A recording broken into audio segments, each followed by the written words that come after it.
নমস্কার, দৈনন্দিন জীবনযাত্রার আরেকটি ব্লগে আপনাদের সবাইকে স্বাগত। কেমন আছেন সবাই? আজ মহাসপ্তমী। আজ রান্না করব ডাকবাংলো চিকেন। হাঁসের ডিম দিয়ে চিকেন রান্না হবে। এই যে মশলাগুলো দেখছেন, রসুন, আদা, শুকনো লঙ্কা, পেঁয়াজ, এটা একসাথে বেটে নেব। আর এইখানে টক দই দিয়ে নুন হলুদ দিয়ে মাংসটা ম্যারিনেশনে বসিয়েছি। 1 ঘন্টা মতো ম্যারিনেট হবে। এবার কিছুটা পেঁয়াজ কুচিয়ে নিয়েছি। এই পেঁয়াজগুলোকে ভালো করে ভাজতে হবে। আর আগেই ভেজে নিয়েছি হাঁসের ডিমগুলো লাল লাল করে, আর আলু। এবার কড়াইতে তেল দিয়ে পেঁয়াজ ভাজতে বসিয়ে দিয়েছি।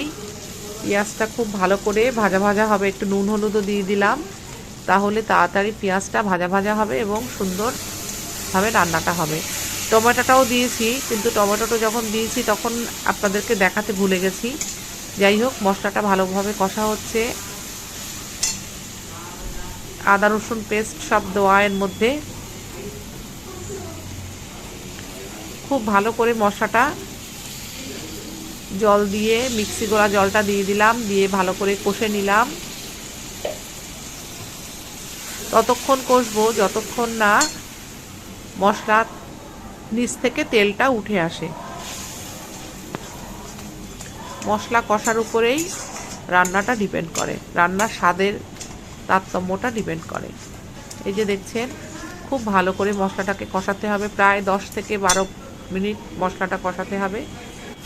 এই দেখুন, খুব সুন্দরভাবে মশলাটা কষে এসছে।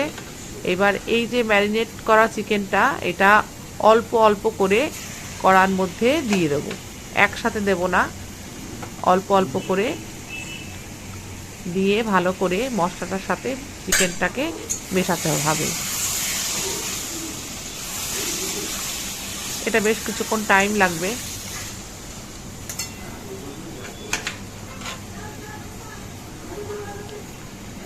আরও কিছুটা চিকেন দিয়ে দিলাম। ভালো করে নাড়াচাড়া করে মশলাটার সাথে চিকেনটা মিশিয়ে নেব।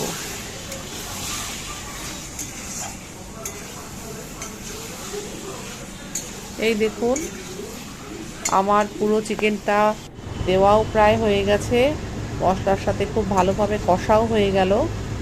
আরও বেশিক্ষণ ধরে কষতে হবে, কারণ মাংসটা কষার উপরে ডিপেন্ড করবে তার রান্নার স্বাদ। এই যে একটু গরম জল দিয়ে দিয়েছি, ফুটেও গেছে। আর এইবার হাঁসের ডিমগুলো, যেগুলো আগে থেকে ভেজে রাখা ছিল, সেগুলো একটা একটা করে দিয়ে দিলাম।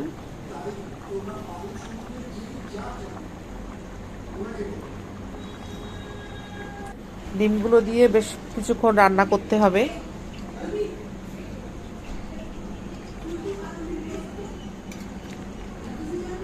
এই রান্নাটাতে কিন্তু আমি জিরের ব্যবহার করিনি। এই যে মোটামুটি হয়ে এসছে। এই যে আমি ঢেলে ফেলেছি।